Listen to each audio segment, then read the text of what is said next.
All right, man. I appreciate you first of all for sitting down, with your time. And this is someone that I'm very fortunate that I've had the opportunity to work very closely with. This is definitely someone that I respect and I have a lot of love for. And yeah, I want to let him introduce himself, but this guy's certainly a legend. So, how would you introduce yourself? What's your introduction? Man, that's a hard question, but I'm gonna do a variation right now. Okay. My name is Vinh Pham. I've been a physical therapist for 17 years, and an entrepreneur for the last decade. I was one of the co-founders of this company called Myo Detox, which is essentially a physical therapy company. And our goal is to modernize how physical therapy is done currently. And in a decade, we've been able to build 21 clinics with over 400 employees. And I'm very proud of that, but it definitely was a long, long road. I told you guys he's a legend, right? But it's crazy, Vinny, because I've known you for some time now, right? But I've never really got to like sit down and like really go do the details, right? So let's start from the beginning. Where are you originally from? And why don't you start your origin story? Yeah, so I was born in 1984, which seems like so long ago, and it is. I can't even believe I'm 40 years old right now speaking to you, which is insane. But we're Asian, so Yeah, we're minus Asian. 10. Asian don't raise it, Yeah, baby. exactly, right. So May 31st, 1984. I'm a Gemini. Shout out to my Geminis out here. We the best. We the best. And yeah, I was in Montreal. I spent the majority of my life in Montreal. Actually, 25 years in Montreal. I speak French. Je parle français. Did my grade school, high school, university. No, sorry, grade school, high school in French, and I went to McGill University in English, and that's where I did physical therapy. And then after that, I moved to Toronto. Spent 10 years in Toronto. Give or take 25 to 35, and that's actually where I started Myo. And then in the last 4 or 5 years, I've been in LA. Okay, so you went to school. I mean, so that's very interesting. So in Montreal, I'm not Montreal, in Quebecois, right? Like you learn French out there. Yeah, in Montreal. Yeah, Yeah, Montreal. Montreal, right? Okay, that's crazy. And then university with the PT. What made you want to get into physical therapy? Yeah, so the legend goes, I was always a nerd growing up. I always loved reading. My parents was basically honestly made me completely useless in every way. My mom was like, hey, listen, I don't want you to do anything. I'm going to do the laundry. I'm going to do the dishes. I'm going to make you food. All I want you to do is study. Just be smart. Wow. So if you're smart, you're going to do well in life. And I kind of got that ingrained in me at such a young age. And I've kind of never I still have that in the back of my mind. My mom telling me to go study, even to this day. So Really? I literally read every day. Wow. Just trying to level up all the time. Right. I So mean, that's pretty common between Asian households, right? Especially Asian Americans or Asian diasporas. And did you ever find that? So you're saying you went to university because you had that, like, oh, I have to educate myself constantly. And so is that why you kind of pursued PT in university? yeah. Oh, sorry. So I got distracted a little bit with the baby Yeah, no in the worries. back. Yeah, We'll daddy cut- senses. Yeah, daddy senses. We'll cut No, that I out. got you.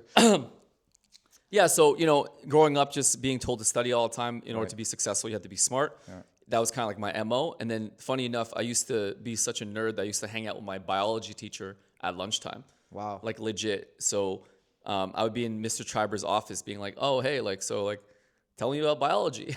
Wow, really? Yeah. And then he kind of was like, helping me out with obviously like that topic in particular.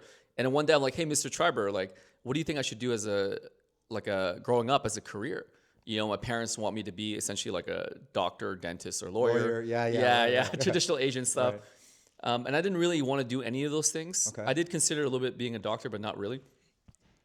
And then what ended up happening was he was like, hey, listen, both my daughters are physical therapists. Maybe you should do that.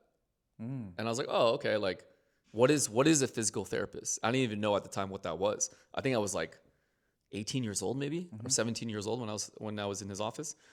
And then he was like, oh, hey, you know how I walk with a limp? So Mr. Triber, he had a motorcycle accident when he was younger. And then he basically had to relearn how to walk. And he's like, oh, you know how I kind of walk with a limp? A physical therapist is someone who teaches you how to move again, and then helps you with injuries and, this idea of movement health, blah, blah, blah, that we'll discuss later. Yeah. And I was like, oh, cool. That's actually kind of interesting. And then honestly, I kind of just took his advice and I kind of started studying anatomy and then physiology. And I went to university for physiology. I did 1 year in physiology, and then I ended up getting accepted into physical therapy school. Okay. Yeah. Amazing and life changing. Yeah, life changing. But Yeah. what was the funniest part? I don't think I told this. I've never said this live. Yeah. But I actually missed the phone call for the physical therapy interview. What? How'd that work? So back in the days, there was like no cell phones. Right. It was Once like you missed the call, you missed it. Yeah, once you missed the call, you missed the call. All right. And I think it was like they left a voicemail on my like literally my house phone. Yeah. Right. So I basically didn't listen to the voicemail or whatever. Right. And one day my mom just was playing it. It's like, oh, hey, I think this message for you. And it was like, hey, Vin, this is like the physical therapy department. We'd love to have you come in for an interview. And it was like basically like probably like 3 days after. Wow. The message. I was like, oh my God, I missed the interview. Oh my God. So then I called them back and I was like, oh, hey guys, like, so sorry. Yeah. I don't know what excuse I made. Like either I was like, I was out of town. Right. So I didn't get your message. But really I wasn't out of town. I just did listen to the voicemail.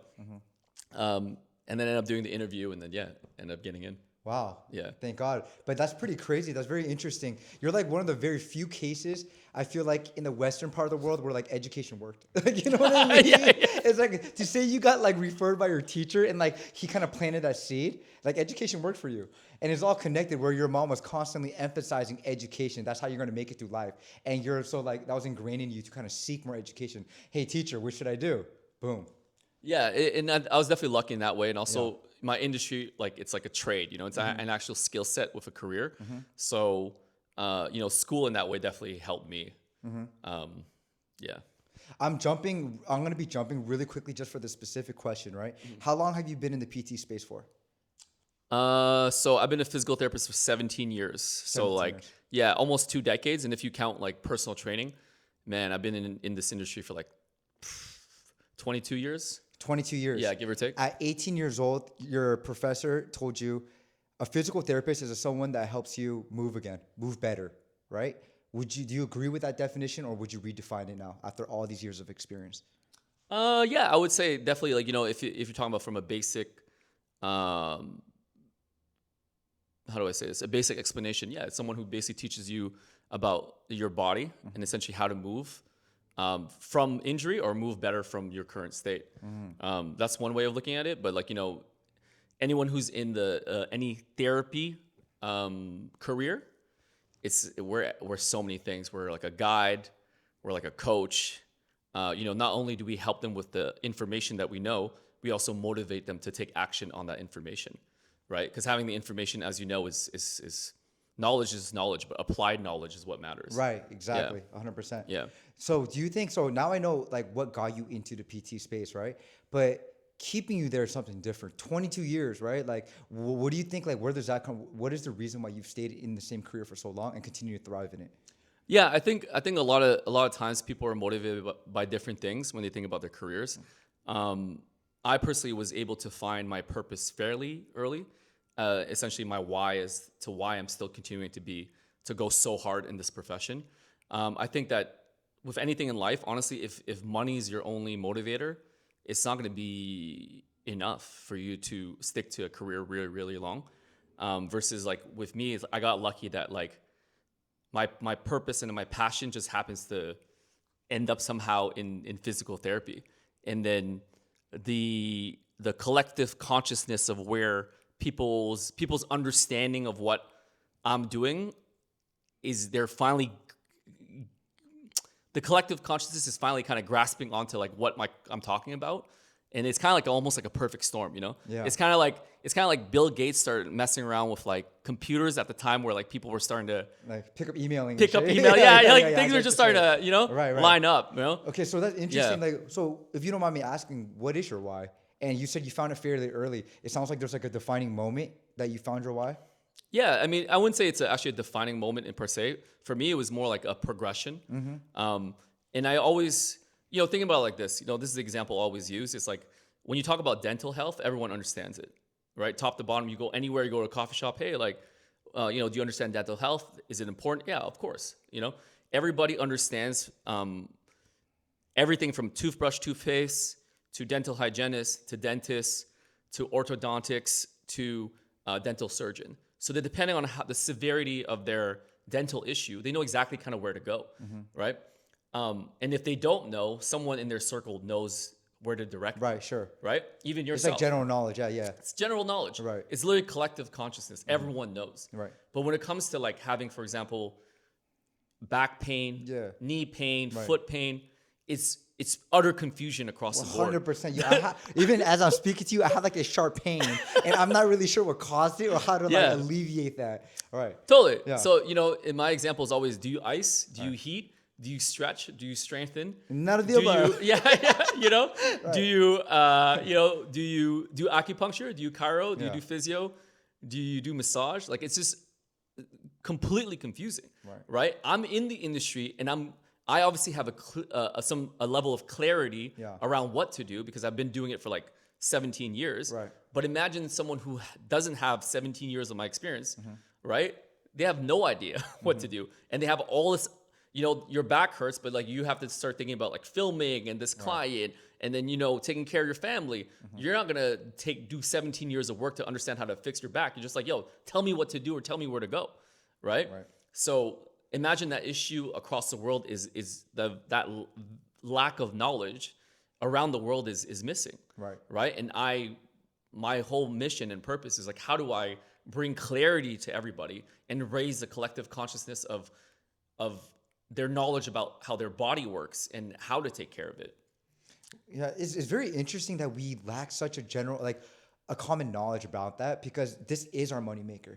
This directly affects everything that you touch, our performance every single day, to do anything, to be a father, to be an athlete, to be whatever you may be. And you're right, like we just don't have the knowledge for that. You know what I mean? Like everyone kind of knows what a root canal is and shit. Like, you know what I mean? Or getting your teeth are kind of messed up, get braces, But you're right, we just don't have that awareness. So that's like your why. Yeah, and let me ask you a question. How important are your teeth? Very important. Very important. How important is your spine? Oh my God. Yeah, that's like that's everything. You know what I mean? Yeah. Like if your right. spine is so important, like why don't you do anything about it? Right. Or why don't you take care of it on a daily basis? You literally don't think about your spine until it's broken. Right? Or no, I don't even want to use the word broken until like it starts causing you issues.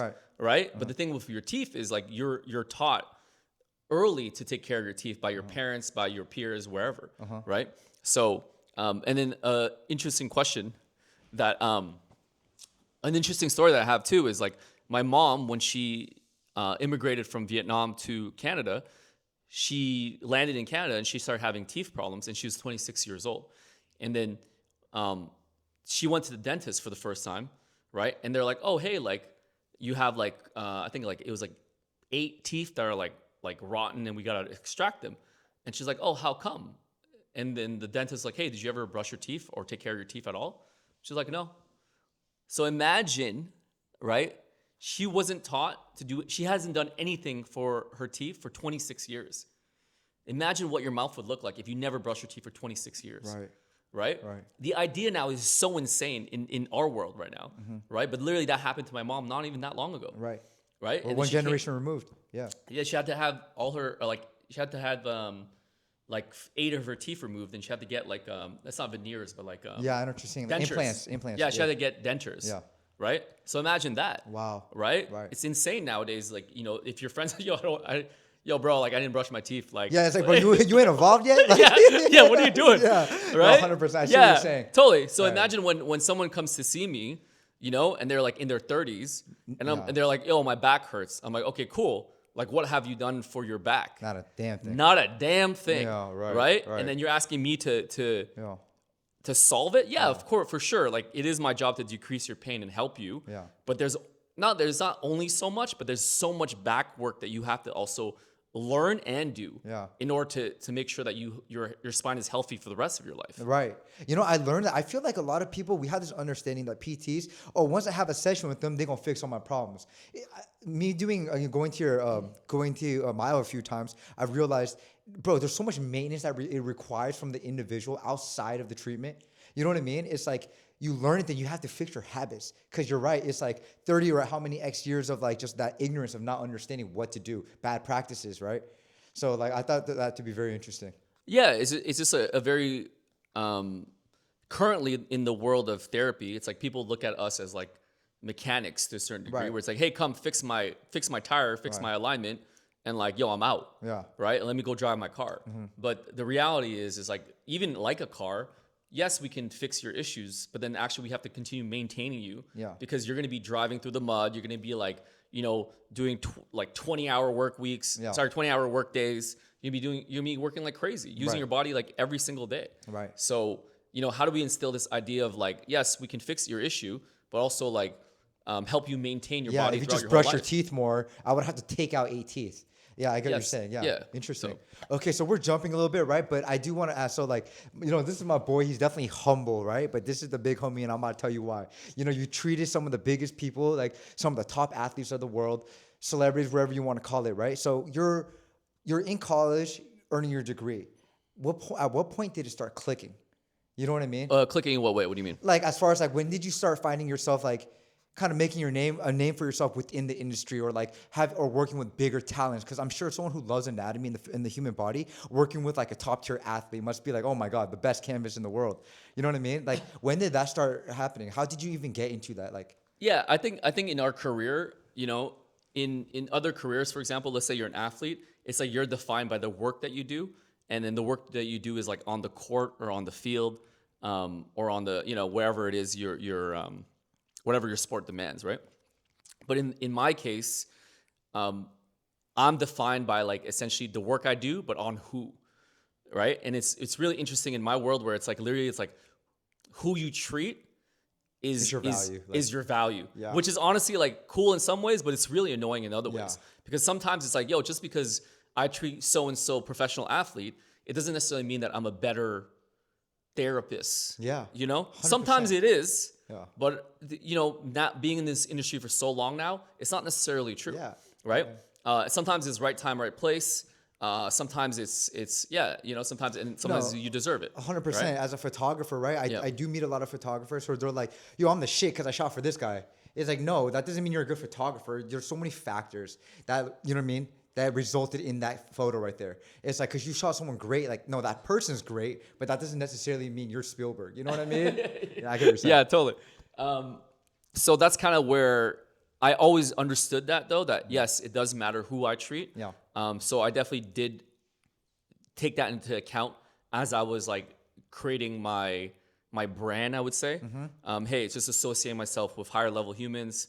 And over time, as I develop my network within different spaces, I started kind of like just moving upwards. And was that before creating Myo Detox, or did that come first, Myo Detox? No, I would say it was kind of like a little bit hand in hand. I was already starting to really? I was already starting to be famous as an individual contributor in the space. Yeah. Like, my Instagram was starting to pop.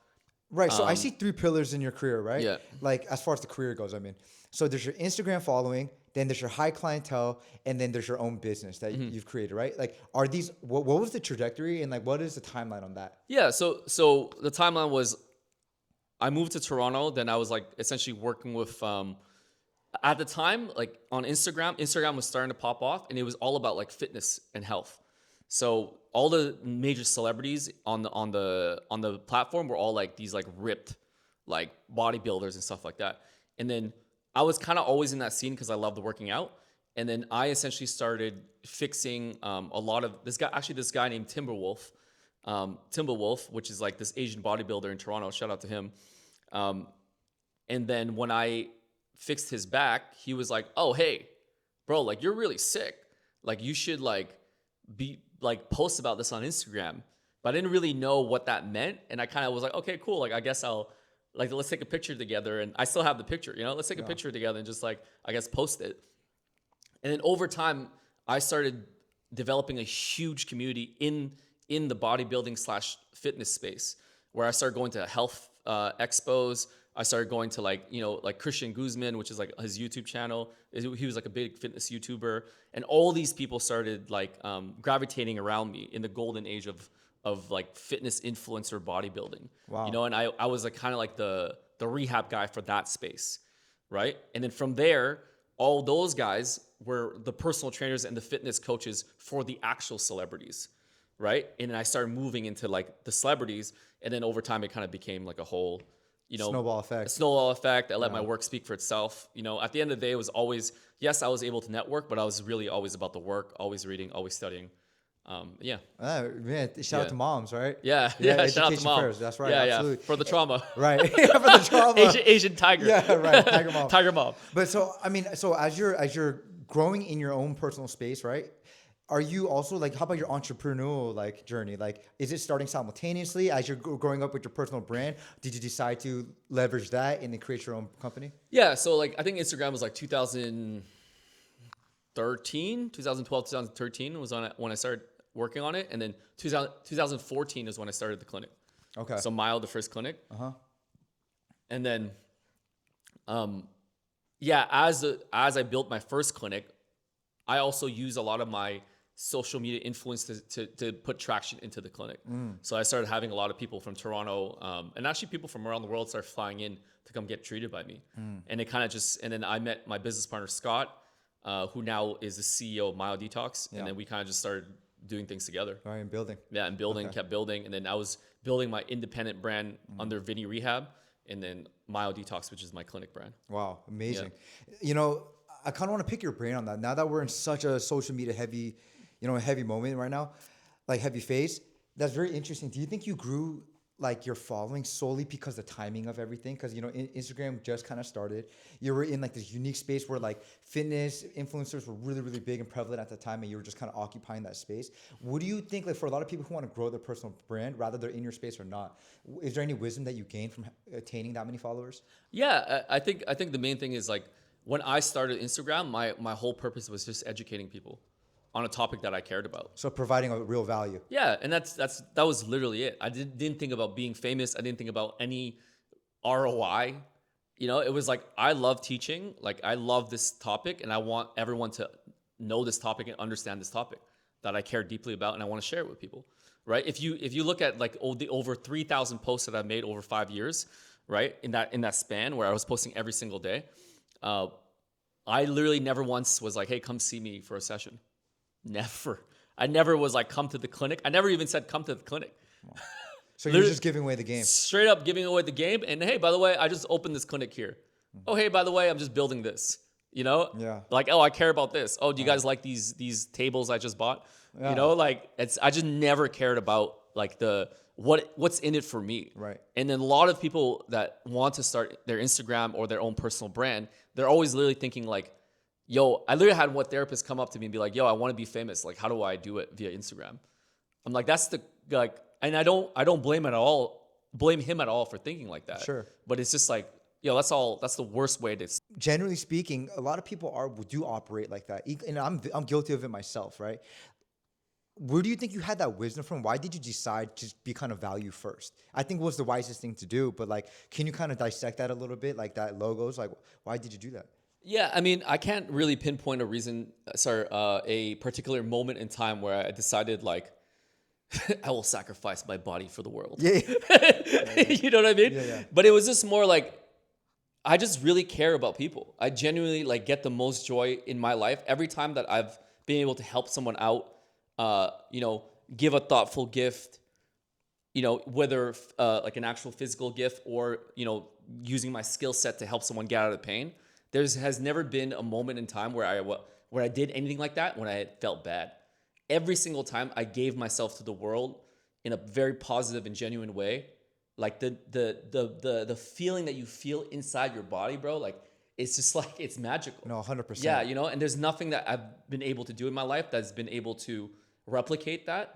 And I just feel like that's why I'm here for, and I feel like actually that's what we're designed to do, which is just help each other out. Yeah, 100%. Yeah. Serve each other, water each other. Yeah. Yeah, I think so too. Yeah. But it's funny because like what you do, you're actually physically repairing people. So that must feel very fulfilling. No, go ahead. Because I'm like, I cut a hair. I'm like, yo, I gave a killer fade, but that lasts like 2 weeks or something. No, but that's still, for those 2 weeks though. Yeah, that he's on fire. He got that job. Yeah, exactly. Right. No, but I agree. I do kind of think that is the purpose of us. Right. But, when you were creating your soul and you were growing your social media, you said, I kind of cultivate a community. That I find that to be super important in anything you do. Right. How do you what does that even mean? You know what I mean? And I think people are scared to ask that. How do you create community? Yeah, it's just you're creating, a group of people around a common goal, right? And then whatever the common goal is, whether it's like, hey, like let's start a run club and let's get fit together, run together, or let's start a, I'm thinking about like any hobby, like hey, let's start like a, like you know what I'm talking about, like Yeah. a photography club, or Yeah. like it's like if you want to build community, it's just like pick something and then create a whole, I guess, programming around it or a group of people around it, and then cultivate that hobby or that topic. You know, I don't know if that wasn't really a good answer, but like, No, yeah, no, I understand what you're saying, Yeah. right? Did you find, because like, I guess my biggest challenge, or what, not my personal biggest challenge, but what I'm actually asking you is like, when you were, before you had, like, it's easy for you to create a community now because you're somebody in your space. Yes. And of course, like just for clout reasons or whatever alternative motives they may have, they Yeah. want to align themselves with you. Yeah. I'm talking about when you were coming up, you were able to cultivate a community. How did you grassroots create a community when you didn't necessarily have the branding, nor the company, or the name? You know what I mean? Yeah. I think I had a very youthful, innocent but true purpose.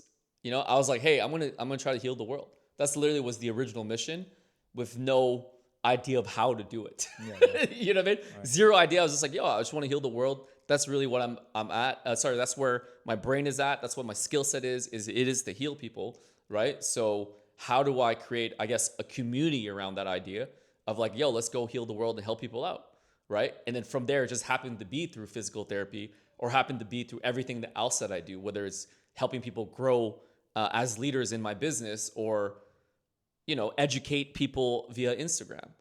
Everything was made to heal people and help people.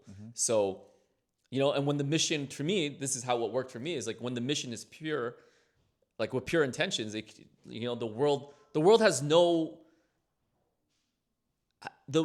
has no choice but to respond to you in a positive way. If you put so much of your true self to the world, there is no way you're gonna fail. Wow. Right?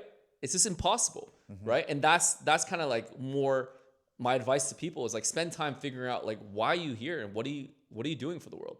Why are you here, right? And if you haven't figured that out yet, right? Not saying that you won't figure it out, but latch onto something and run with that until it starts uncovering and being more And like clear.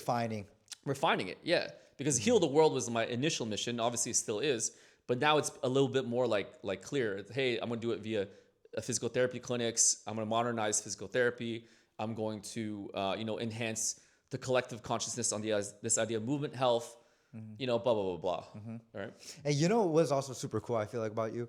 It's like when you think about a physical therapist, and I might be saying this from a very ignorant perspective because I don't know anything about this space, but you kind of think of like a middle-aged white man, but like you like this young, tattered up Vietnamese guy, right? Like, has your image ever kind of been either a hurdle or obstacle for you within your space? Yeah, 1,000%. I would say like at the beginning it was definitely a hurdle.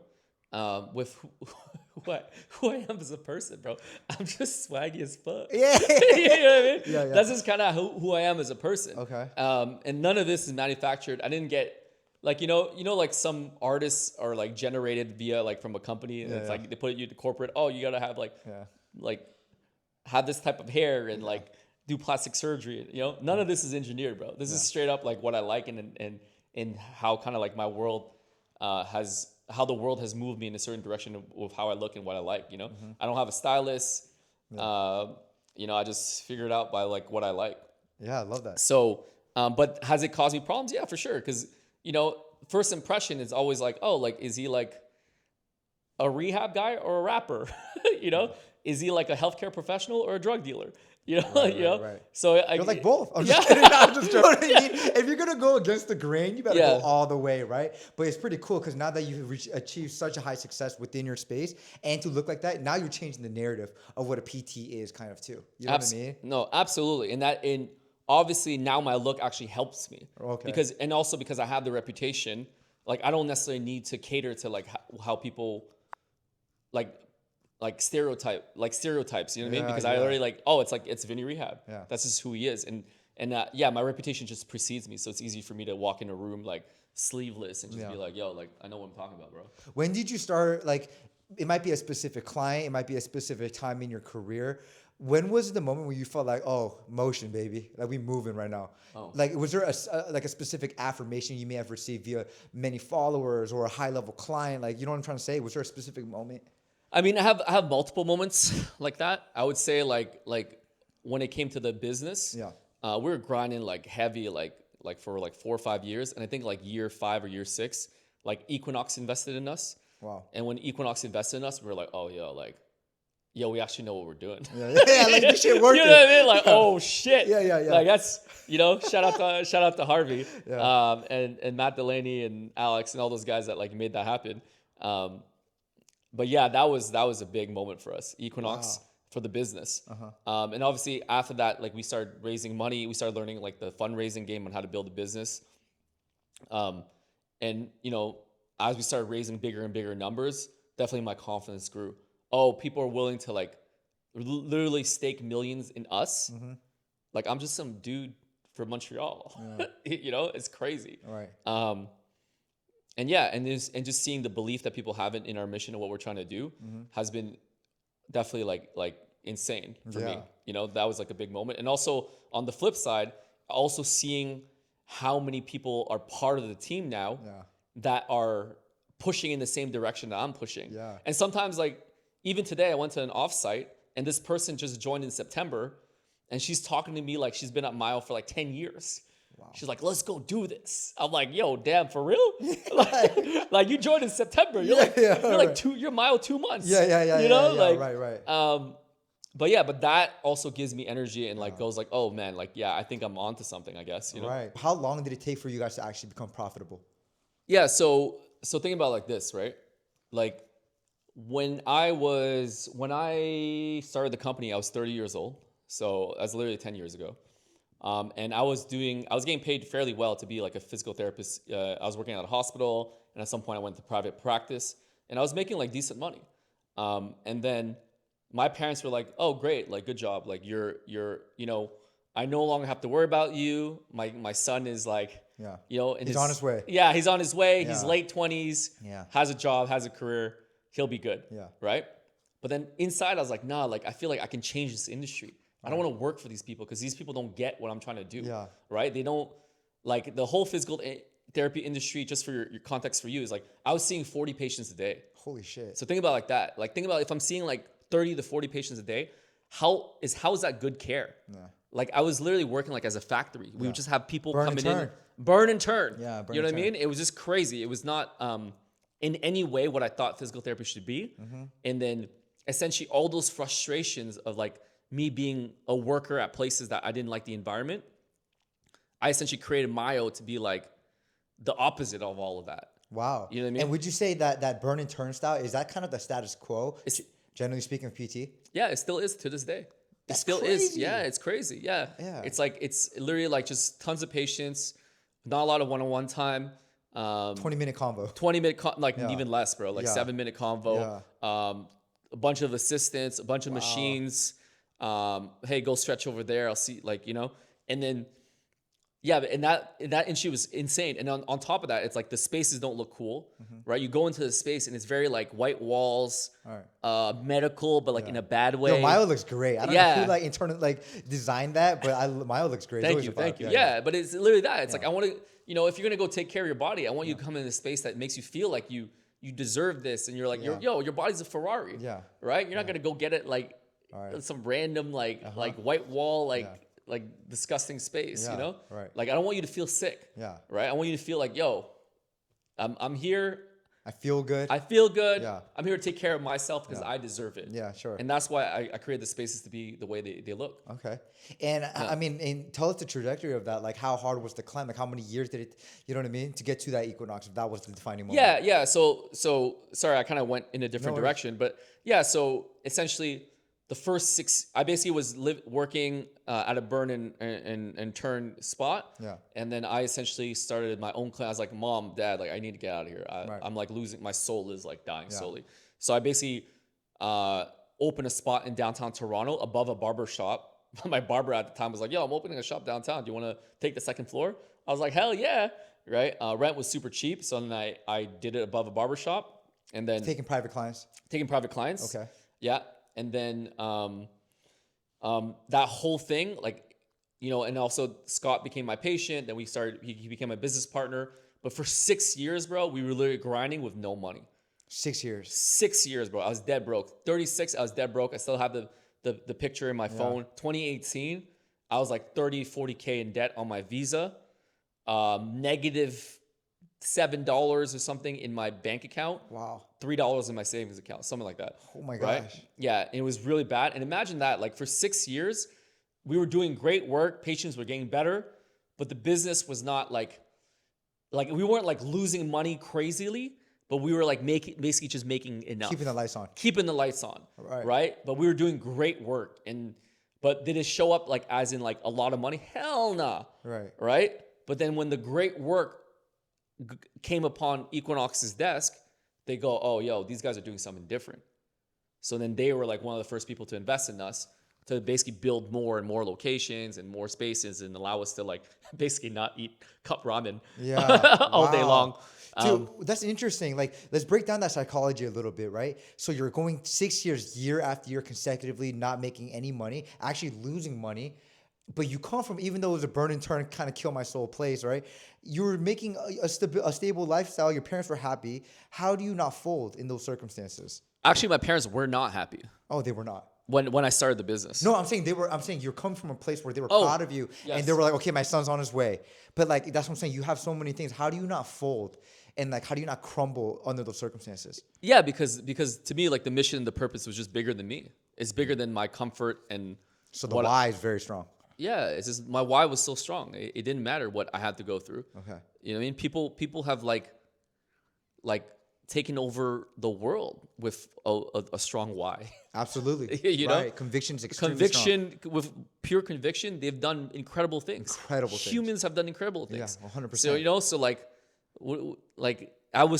my conviction was so strong. I'm like, what is this? Like, I don't have money. Like, money's not even real. Yeah, right. You know what I mean? Right. Actually, it really is real. But right. But you know what I mean? It's just kind of like, yo, like, let's just do this. Yeah, 100%. You know what I mean? And if I'm going to swing, bro, I'm going to swing. Yeah. If there's anything to know about me, bro, is if I swing, bro, like, I'm going to, like, all the way. You know, double or nothing. Like, we're going out as, like, heroes, or we're getting carried out on our shields. You know? Right? So it's like, and that was the mentality. And that's actually is the mentality that you, in my opinion, you have to have if you're going into entrepreneurship, because it's straight up war. And all these guys that want to become entrepreneurs or be social media influencers and all these things, any goal that you want to have, these guys are all like, they want to put in like part-time hours. Right. It's insane, bro. I know. You want full-time results with part-time hours. Yeah. You crazy. Yeah, you crazy. Yeah. And it's actually overtime results. Yeah. Hell yeah, bro. You know how many things I do I don't get paid for? Yeah. You know what I mean? Right. Just to be 100%. Exactly. So 6 years you're in the trenches, right? Mm-hmm. Like, there has to be, I always think people at the top of the mountain and people at the very, very bottom, that's where the wisdom is, right? Mm-hmm. What are some lessons, or do you have any funny memories of being like the broke days? Like, were there days where you were kind of fronting, like, you know, your friends may invite you out, but you're like, oh, actually, I got a different plans. I'm sorry, bro, I can't, but it's because you just didn't have money. Like, do you have any like memories like that? Yeah, I mean, I just have memories of me being like disgustingly like out of shape. Yeah. Like not shaven. Yeah. In a tank top with slippers. Like just barely like I don't know how to say it. It's like I was living, but I was almost like a ghost kind of, you know what I mean? Like a shell of yourself. Yeah, I was a shell. I was literally a shell of myself.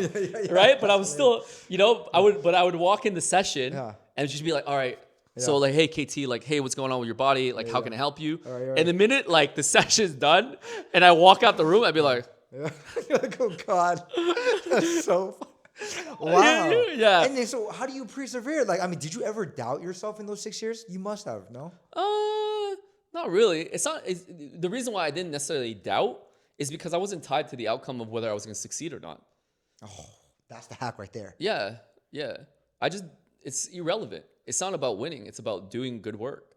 You know, that's literally how I live my life. So like, if you don't have this pressure of like, you need to be somewhere or make a certain amount of money or get like a certain expectation, you know, whatever it is you think that mountain you're climbing is, right? Like the top looks like, then you just walking up the mountain. Yeah, wow. You know what I mean? And Might it's go like, left, yo, might go right, might go down. yeah. My slip. You know what I mean? Exactly. But Right? but the plan was to be on the mountain. You know what I mean? That's Yeah. all The it plan is. was just like, yo, Yeah. I just love being on the mountain. Yeah, just like walking through the mountain and exploring. Yeah, right. okay. And I know that That's if I keep cool. walking That's up this cool. mountain, I'm gonna be able to help a lot of people walk up their own mountain. Right.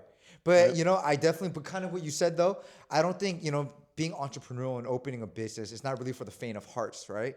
Did you always have that tenacity? Like, Yeah, I would say definitely. Like, I'm definitely just like more like a resilient, resilient person. I have a lot of grit. It's definitely determination, conviction. All those words, it definitely defines me as a person. I can see that. Yeah. And sometimes, honestly, like to the detriment of like my personal relationships and like my life, even my health. I'm not necessarily. I don't want to wear it as a badge of honor because a lot of entrepreneurs will be like, "Oh, yo, like I didn't sleep at all. I'm so tough." You know what I mean? Like I don't want to see these bags. Yeah, money bags, right? Yeah, I feel you. Like, Yeah. toxic ass hustle culture. Yeah. It's because it's like, at some point It's like you ain't sleep at all. Yeah. Don't lie to me, bro. Come on, bro. Yeah, come on, bro. Like, right? That's real. But it's just like definitely like it is part of who I am. Yeah. I'm willing to sacrifice a lot to get to where I need to go. Yeah, I can see that in you. Yeah. What do you think was the biggest like learning lesson, I guess, within those 6 years of kind of essentially being on the bottom, right?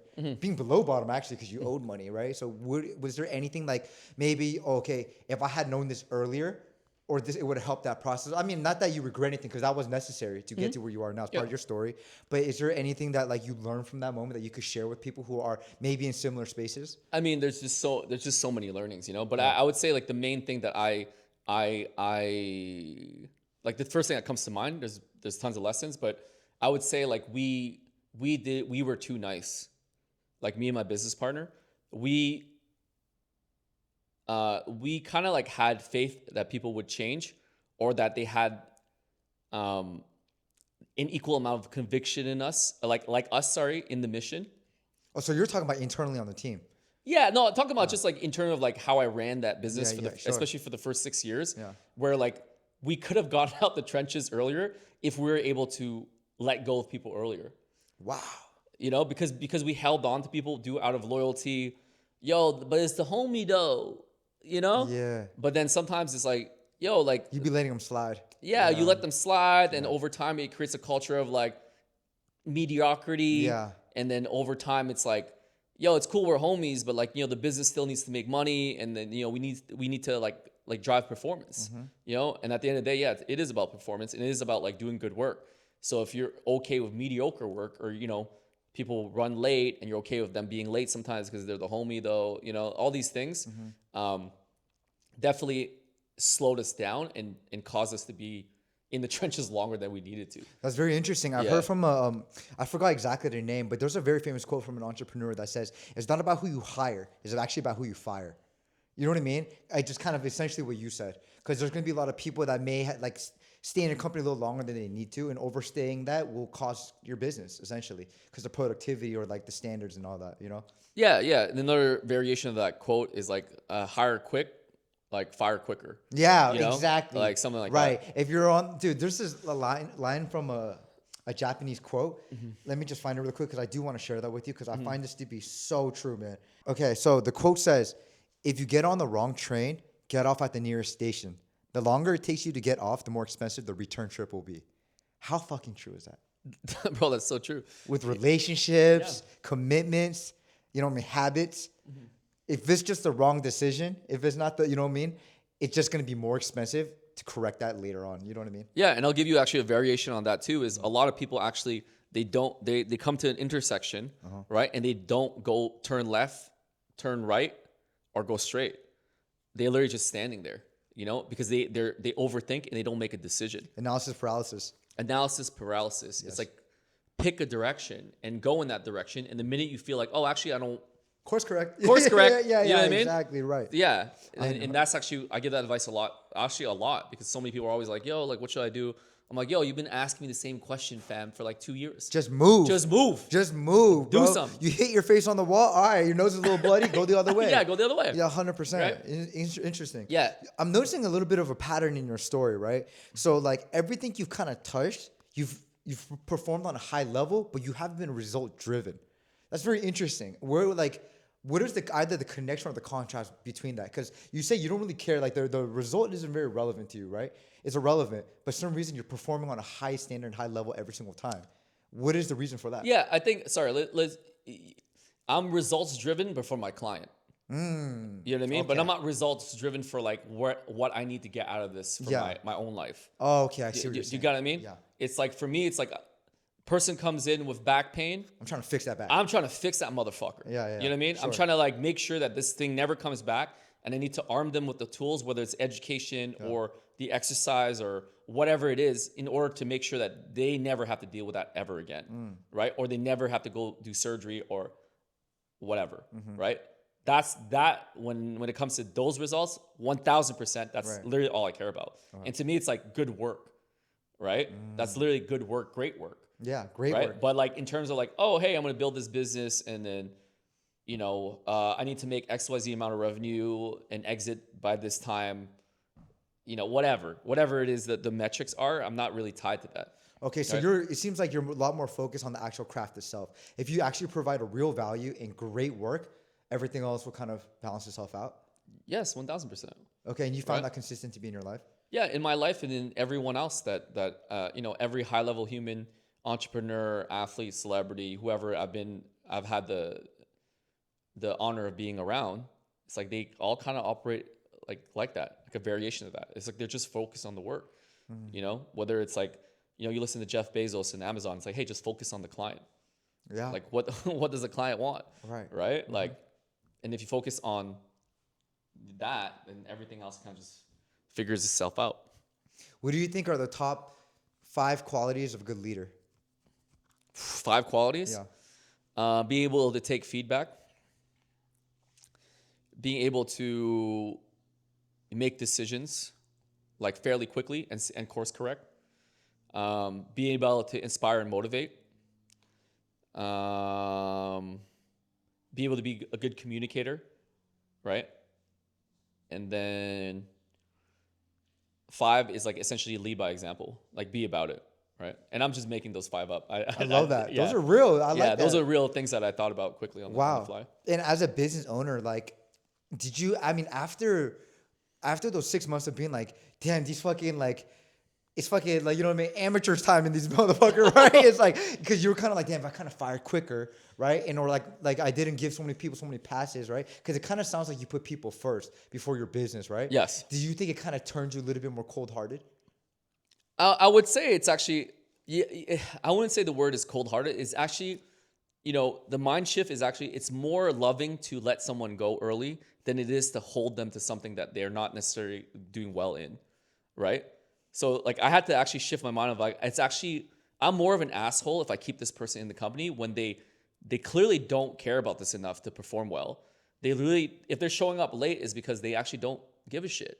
So why am I holding them in this job that they're wasting their potential away when they could go find a job that's way more fulfilling for them? So I actually think it's actually the shift of being like, you're actually more kind when you fire someone quickly. Wow. You're actually, again, like you're actually I'm doing you a favor. Yes, I'm doing you a favor. We're doing both of us a favor. 100%. Yeah. It's not a win-win either way, right? 100%. That's great. Yeah. Okay. And then as far as like, are there any, like now that your company's thriving and all that, right? Is there any other goals that you have in mind for MyoDetox specifically? Or you don't have to share it if you feel like, you know what I mean? Yeah. I mean, we're just going to be scaling across, the U.S. to start with the U.S. and then over time the world. Yeah.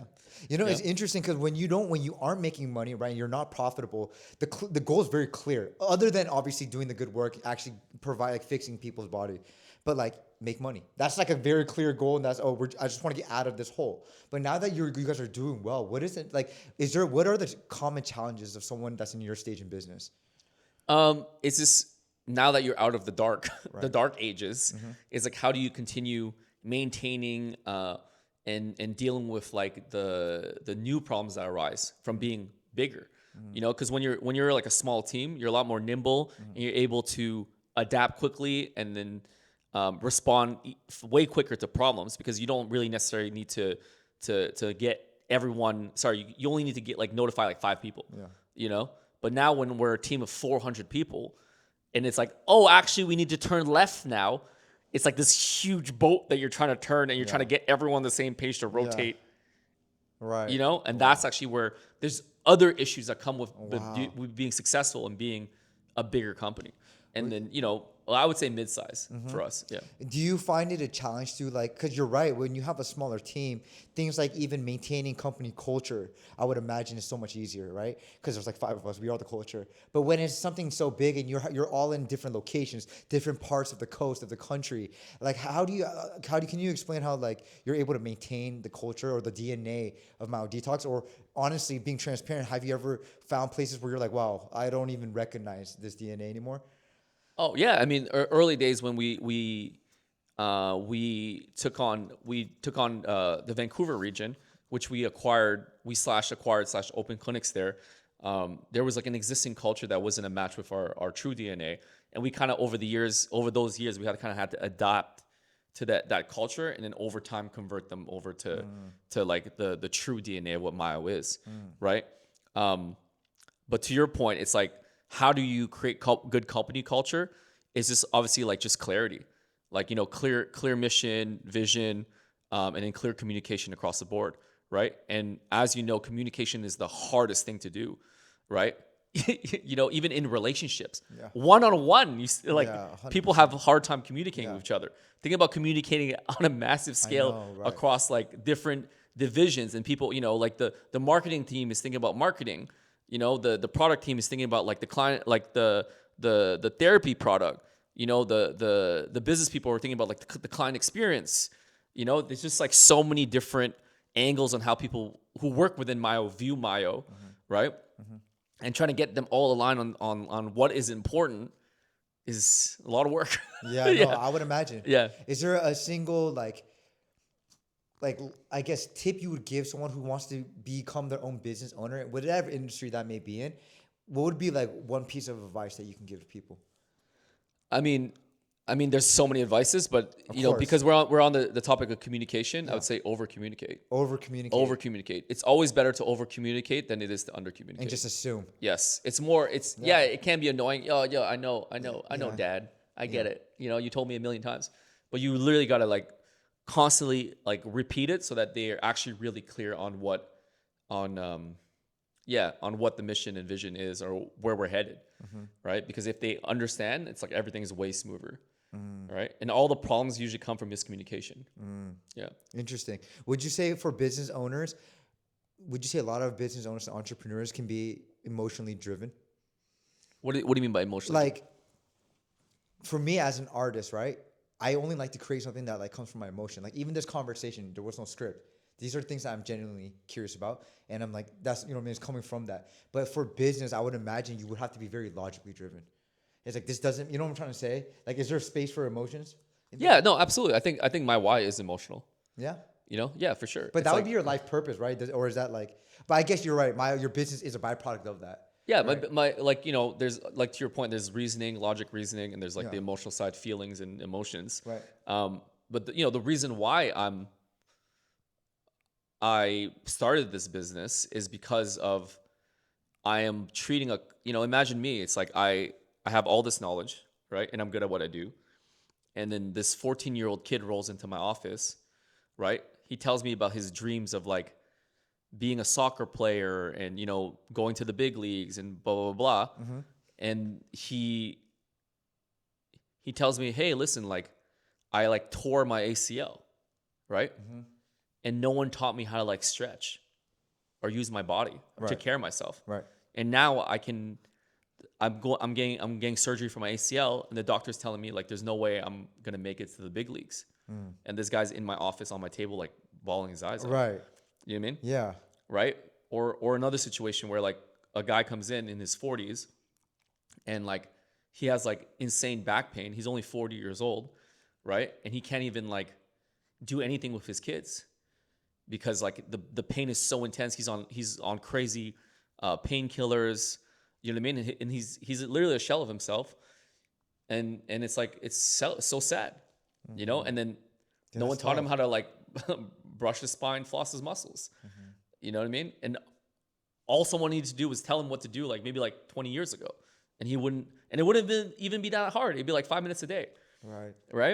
So, and I can keep going on all these stories and stories of like people's lives are getting destroyed because no one is teaching them how to take care of themselves. Well, okay, then you say that way. You said just even 5 minutes a day. Yeah. What is this, something that the general person, you know what I mean? Assuming they have 2 legs, 2 arms, you know what I mean? Like, what is something that we can practice every single day? I mean, just like, I mean, there's just so many tips, but like, I would say like, learning how to articulate your joints.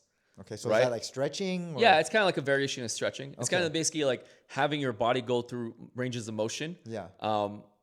And going beyond what you currently are using. Right. So think about it like, as in, if you wanted to get smarter, right?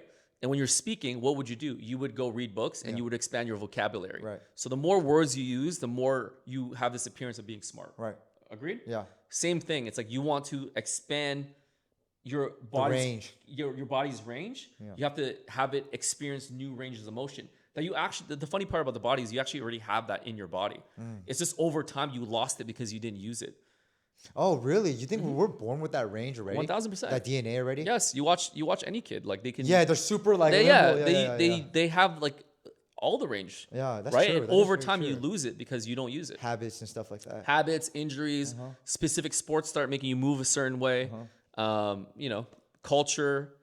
You know, you're driven to move a certain way as well, and no one ever like resets that for you. Right. And the whole idea of like, to your point of what you can do every day is if you understood your body a little bit more and we arm you with the tools to essentially reset your software and hardware, you're good. Right. Wow. Yeah. Well, so for someone like a high performing athlete, right, who you would argue are very in tune with their body, right, for the most part, but I'm sure from your perspective they're not at all, right, but like to the average person, like someone like me, someone who could run very fast or jump very high, I would assume, you know what I mean, they have some level of physicality that they're in tune with their body. What does that process look like when you're treating them? You know what's funny? It just depends on the person. Okay. Right. I wouldn't say necessarily that athletes are necessarily always more in tune with their body. Actually, some athletes are completely out of touch with their body, but they're master compensators. Oh, wow. Right. So they have a limited range of motion or a limited way of moving, but they've learned how to like deal with it amazingly. Yeah.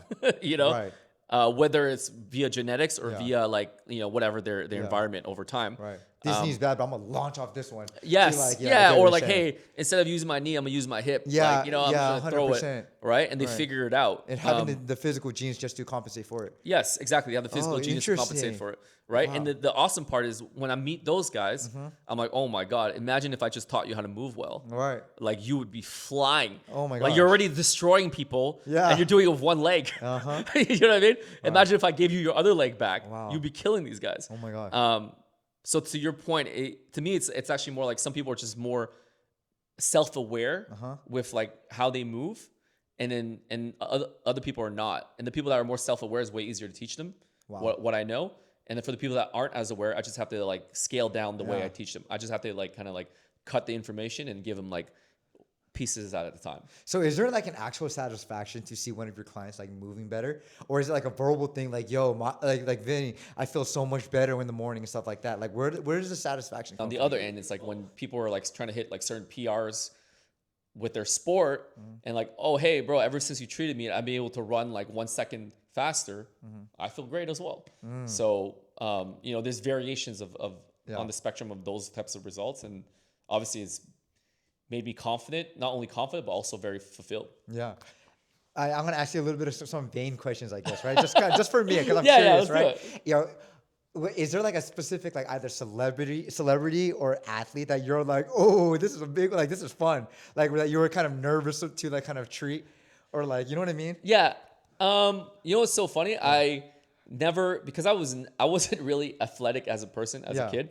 I spent a lot of times in my youth like doing like mixed martial arts. Okay. But not really any like team sports like that much. Yeah. So I don't know if it's a good thing or a bad thing, but like because of that, I never idolized like sports stars Yeah, in okay, that that way. makes sense. That makes sense. Right. So when I started working with, players in the NBA or NFL or any of these other like huge organizations, I never was really starstruck because I didn't really follow their career like since they were young. Yeah, yeah, sure. But someone that I looked up to, I would say the first person that I was ever starstruck in my brain was but I wasn't starstruck in person though. Of course, never. Never let us see you sweat. Cool as a cucumber. Cool as a cucumber. Yeah, that's right. Was definitely Robert Greene. Wow. Right? Wow. Yeah, and then Robert Greene is a great author. Definitely shaped a lot of my thinking. He wrote 48 Laws of Power, Art of Seduction, Laws of Human Nature, 33 Strategies of War, Mastery. Whatever. I can keep going. I know all his books, but like I'm gonna treat Robert motherfucking Greene. Wow. Like that was crazy. And even when I met him, and I obviously I was cool as a cucumber during the session, it's chill. But when I left, bro, I was like, oh yeah, like wow, like the world is rewarding me for like all the hard work I've done. Amazing. Right. What was really good for me to being around him is, seeing how, even though he had a stroke, unfortunately. And it obviously like incapacitated him. Sorry, let me rephrase that. Yeah. He had so just seeing him like he had a stroke, and even though he was still partly paralyzed, this guy would still wake up at the same time every morning and put in the work in writing his newest book. You know what I mean? And he was still grinding as if like he needed the money. you know. Every day, every time I would go see him, he's like, oh, Vin, like, we got to do this session, and I got to go back to reading and writing, right? And he was equally dedicated to his craft, even though he's, doesn't need to do it for the money. Yeah. He's just straight up doing it for the love of the work. Yeah, and then share the knowledge. And just share his knowledge. Is there anything that he kind of unlocked? Because I've read some of his books, it's crazy. The 48 Laws of Power is banned in California prisons. That's crazy. I don't even know why, but I get why. Yeah, you get why, right? Because it empowered them so much, but it's kind of in the wrong hands. You know what I mean? Yeah. But is there anything that he kind of unleashed in your psyche that he kind of showed awareness to? Yeah, I would say depending on the book, it's just understanding. It's like understanding yourself and understanding how others work, right? Just like. I've gained a lot of self-awareness over the years from reading his book. I literally started reading his book when I was 18 years old. Okay. Right? So literally for 20 plus years, I've just been consuming his work. Wow. So I literally... Prior to meeting him. That's insane. So you were so stoked when you met him. Yeah, exactly. Yeah. And I met him 2-3 years ago. Okay. Right? So imagine I spent the majority of my youth reading his work, and literally it has become me. Right? And then, I would say, so a lot of it was self-awareness that I've gained from reading his books, understanding social dynamics, right? How to move with people. In a room full of vultures. Yeah. In a room full of vultures. Yeah. And also how to move in a room full of great people. Yeah. Right. So that's definitely one. And I remember the first time I ever met him, I was like, hey, 80% of the reason why I'm successful, Robert, is because of you. Wow. Right? And you know what he answered? He was like, oh, hey, so you're going to give me 80% of your business? I was like, hell nah. Yeah, right. Psych. Psych. What athletes would you say their bodies are kind of the most fucked up? I would say, obviously, MMA guys, mixed martial art guys. Oh, yeah, they're fucked up, right? Combat sports, it's this is, think about this, okay? So they bring me in. And for let's say a fight camp, and I'm rebuilding them, from top to bottom, dealing with their injuries, maintaining them while they're training, sparring, hard sparring, jiu-jitsu, everything. And the analogy I always give is, imagine I spend let's say they're doing an 8-week fight camp, and I'm spending 8 weeks making this beautiful house of cards, and I'm stacking one card at a time. I'm building it super beautiful, and they go to the UFC and they go to the bout, and they're just Wow. Someone comes in and just messes everything up. Wow. Right? And there's literally no control on what happens. You're getting punched in the face. That's how detrimental one bout can be. Yeah, you're getting punched in the face, you're getting kicked in the knee. You're getting like choked out. They're trying to rip your head off your spine. It's insane. Okay. So, like no matter how much work I do, it's so volatile. Yeah. What's gonna end up after the fight? Yeah. The result would always be the The same. result's always the same. Crumbled. Everything's broken and I gotta rebuild again. Yeah. Right. Okay, I understand. That makes sense. Versus like, let's say I'm working with an NBA guy or working with an NFL guy, right? It's like I get to build, and it's not like in the NBA, like it's full contact every game. So like I could get to build new habits, new movement patterns into them, and I get to see them exhibit that on the court, right? And then they come back, they're like, oh, hey, I actually felt more efficient, so on and so forth. And I feel like I'm building for the long run with those guys. Okay. Versus with MMA guys, it's literally like I am building with them, but there's only so much I can do because you're getting punched in the face. Right. Yeah. Okay. Right. So. Damn, man, I feel like I can talk to you fucking forever, right? Yeah. But just to kind of wrap it, because I'm sure we're going to have a lot more of these, Yeah, right? of course. You, you being my big homie, someone obviously I respect, that's why I'm asking all these questions. Mm-hmm. Do you have any personal advice for me at 32 years old? Yeah, I think knowing you and hanging out with you for a while, I think you have the skill set, you have the personality, you have the grit, you have the resilience, you have the work ethic. You literally have everything of what it takes to be successful in this world. You mean the only thing that I noticed that and I don't think that it'll be a problem for you, because I think it's going to be something that you're going to be able to shed really quickly, right? You just need the right influences to not get pulled into that direction. Do you mean you basically have all the untangibles, which is the hardest part. You know what I mean? Right? And that's why I choose to work with you. Right. Because I know that this guy's gonna be rookie of the year. Right. You know what I mean? This guy's gonna kill it. I appreciate it. But the main weakness I'd say is like, yeah, you just have this expectation of like, or either you're comparing yourself to others, or you have an expectation based on age of where you should be, or an expectation of like this other person's like here, why am I not there?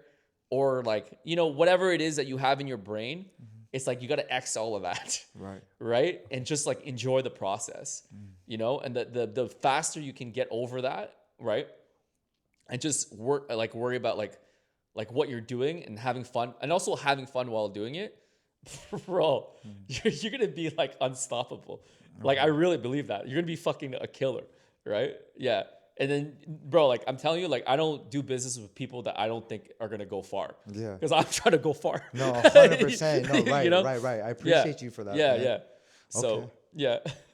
Man, thank you so much. Of course, bro. man. Thank you for your wisdom, bro. Yeah. And is there anything else you want to leave?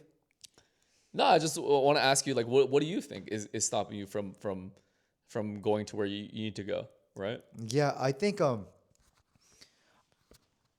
you know what, to sum it up in one word, I think it might be fear. It might be fear. Even that comparison is that fear of it's the fear of failure. But yeah, I think it's just simply that. I don't have a but. I think it is the fear of failure. You know what I mean? I think I know there's so much potential in me, and I know that in my heart. That doesn't mean I'm even confident, because I'm very insecure at times. But I just know there's something more in me. And my fear is not really unleashing that. You know what I mean? Falling short of what I could have been or what my potential is. It was like what I have inside of me. I don't know. I think that cripples me sometimes. Yeah. And have you like dealt with failure before? Yeah. I mean, I think failure is subjective as far as scale. Yeah. Right? Yeah. I would say so. I have. Yeah. And then how have you responded to that failure, small or large? Get back. You know what I mean? Double that. Double whatever you failed on in successes. Always. Got it. Yeah. So you would you say that you bounced back fairly well from failure? Always. And you handled it well? Yes. So if you say that, then why are you scared about it? What are you scared about? Yeah, you've already proven to yourself that you can bounce back from failure. Right? Yeah, right. 100%. But I don't know. I think it's just kind of, again, this is another fear thing that I'm saying. Yeah. Again, exactly what you just said. Because I'm like computing my age. I'm like, how many more of these bounce backs do I need? You know what I mean? Like am I gonna just be? I'm like a bouncy ball. Like, why am I constantly bouncing back? Why can't I just be back? Like, you know what I mean? Yeah, totally. So and, I think that. Yeah, and I think if that is the case, right? Let's say you do think that. Then it's probably a matter of like, I feel like you already have like the right mindset. Yeah. So now it's a matter of like, hey, is it actually the environment that you're in, or the people that you choose to associate with that are causing you to like keep in this loop of like, like failure or like bounce back, whatever. Yeah, right. Of like, okay, I understand what you're saying. Yeah. Usually I would definitely say like, yeah, like, you know, always look to you as yourself as the problem. Yeah, sure. Right. And then put the blame on you. Yeah, accountability. Yeah. Take accountability essentially, you Right, know, but right, now right. it's like, instead of like only thinking about like accountability and your ability, it's like take accountability on your choices that you make on who you surround yourself with. Right. Because sometimes a lot of people like they do all the right steps, but they literally just have the worst people around them. And that fucks them up. That does. Right? That really fucks them up. And then to back to the point of what I was saying earlier, it's like when you're so loyal to these people that like do not deserve to be around you because they have not done the work on themselves to level up, and they sadly are like dragging you down to their level, like you gotta just merciless, bro. Yeah. Right? Yeah. Because to your point, like, don't get me wrong, I still think you're super young and you have a ton of time. But at the same time, like, you don't have time to fuck around. Nah. Right? Yeah, right. You can't. I don't have the time to make the same mistakes I made in my 20s. Yes. Yeah. Make new mistakes. Yeah, at make least. new Yeah, mistakes. yeah, Right, 100%. Yeah. Okay, man. Damn, I appreciate that, my brother. Of course. Could you let them know where to find you at? Yeah, so you can find me at Vinnierehab. Sorry, let me do it again. Yeah. So you can find me on Instagram, Vinnierehab, VINNIEREHAB. Also myodetox.com, MYODETOX.com.